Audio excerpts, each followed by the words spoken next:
Night at the Gates of Hell is a first-person horror game where the gates of hell have opened and the undead have flooded the earth. You play as David, a lone survivor trying to escape the city. The game is available on Steam and itch.io.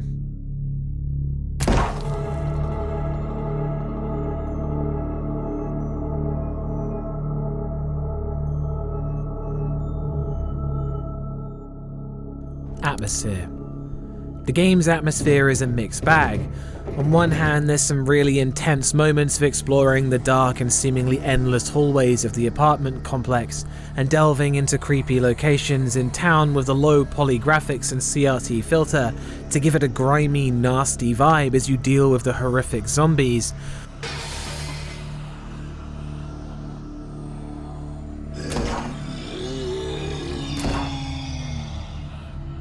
But on the other hand, there's the dialogue and cutscenes which throw in jokes that don't always land and come across as jarring and weird in an uncomfortable way.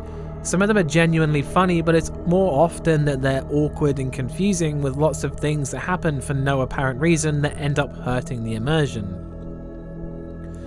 The game is clearly trying to throw back to straight to VHS tech releases of the 80s and 90s, and its low budget aesthetics makes it very unique, but it's difficult to separate deliberately low budget and genuinely bad, and the game has lots of both.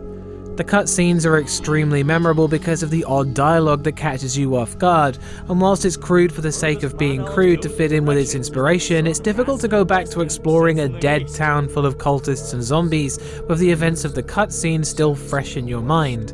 They're so jarring that it's distracting.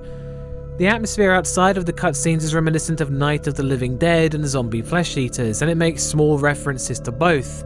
There's an eerie silence in some of the corridors, and it's incredibly tense, foreboding, and grim, but it's immediately contradicted the second the game goes into a cutscene or there's character dialogue. It feels at odds with itself. There's elements of a great horror atmosphere under here, but the lowbrow comedy keeps getting in the way. That's no Harry Masons. God, you have such a way with words.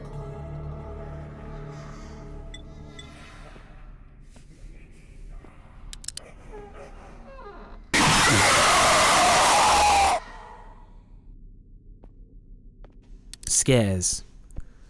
The game's scares are mostly jump scares, and whilst there are a few of them that work, the vast majority of them are very predictable. You can often see them coming before they arrive, and it's disappointing to see so many fall flat in such a short space of time. The game's audio features extremely loud sound effects of zombies moaning the second they're in the vicinity, which is quite a lot of the game, which means it is difficult to be afraid of a loud noise when you're hearing them nearly all the time. The combat with zombies is again a bit of a mixed bag. The game has no crosshair and the zombies only take damage in the form of headshots. But in my experience with the game, it was very frustrating because I couldn't tell why I missed a headshot because you can't see the bullet or the crosshair and it looked like I should have hit it. The game has no display for ammo counter either, which actually helps it become more panic-inducing to be standing in front of a zombie and realize that you have no ammo. They move silently and can come up behind you, which can sometimes be startling. They work by proximity to you. When they get within range, you enter a cutscene where you either stab a zombie in the head if you have a knife, or simply die and go back to the last checkpoint. The death animations are a bit weak for these scenarios, and it seems very artificial, but this is again probably a deliberate choice. The way the zombies look though is fantastic, with some of them being nothing but walking brainstems or green mouldy humanoid figures. Some of them have exposed gnashing teeth or burnt out eyes. They're often frightening to suddenly walk into. There are some scripted events and the unique ones are often surprisingly good, but the sad thing is that there's not many good ones. Some go nowhere and many boil down to the enemies coming up behind you. The game does do some decent scares, but it also misses the mark with a lot of things. That's still no Harry Masons.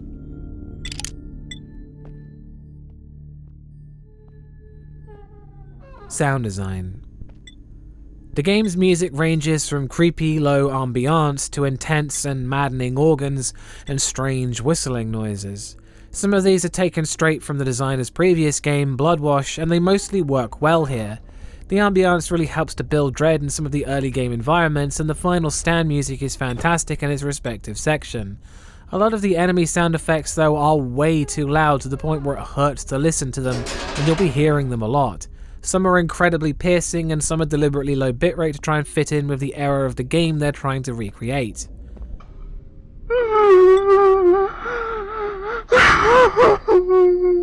There are some really cool sound effects like whispering and moans, but they're played at random and there's no fading in or out of the noises, so some just randomly stop, which is again immersion breaking.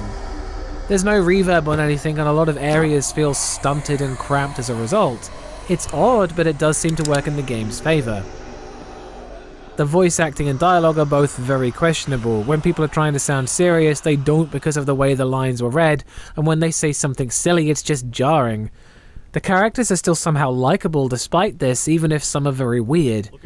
There's directional audio and it's mostly functional, but the sheer volume of some of the sound effects makes it impossible to guess how far away something is, and there's no sound for footsteps, so the enemies just appear in front of you since you can't hear them coming. The sound design is a bit of a mess, and whilst I get that it's trying to recreate the low budget of a cheap 90s video game, it stoops lower than the things it's trying to copy, and a lot of the aspects of its sound design are just functionally bad. There's still no Harry Masons.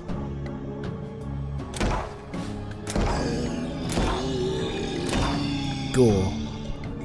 The game's gore is over the top and everywhere, from the character death scenes, which are crude but brutal, to the way bodies spurt blood and collapse onto the floor when shot. The bodies are grim and mangled, and the zombies themselves are bloody and nasty, and the graphics do help make them more harrowing. The gore is designed really well to be both gross and deeply unsettling. Though some of it is completely unnecessary, it's exactly the kind of thing you'd expect from the game, and it delivers. That's one Harry Mason. It seemed to have happened almost overnight. We couldn't believe what we were seeing. Everyone thought it was some elaborate hoax, but we were wrong. Dead.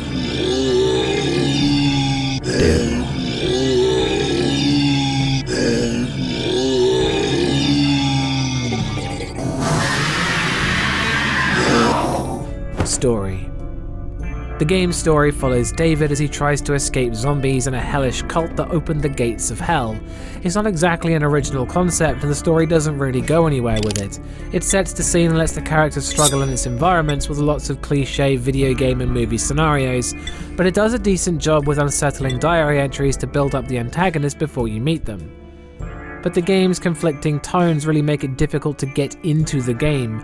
There's lots of things that allude to something deeper that never go anywhere, some things seemingly happen for no reason, some things are played up as big dramatic moments with other characters that fell flat with me, and other seemingly important things happen and were never addressed ever again. Whilst it can be funny, there's lots of confounding moments that leave me wondering what the point of them was. Making the final score 1 out of 5 Harry Masons. There's a lot of problems with Night at the Gates of Hell, and most of them are deliberate design choices that are just jarring. From modelling a set of Iron Maidens and a torture chair that you see once in the entire game at a much higher quality than all of the zombies and characters combined. There's an inconsistency with everything. With every one thing it does well, it does something else poorly, which seems to be a deliberate choice. The game has a lot of potential and hasn't used it for anything serious. It's chosen an awkward middle ground and failed to conquer it.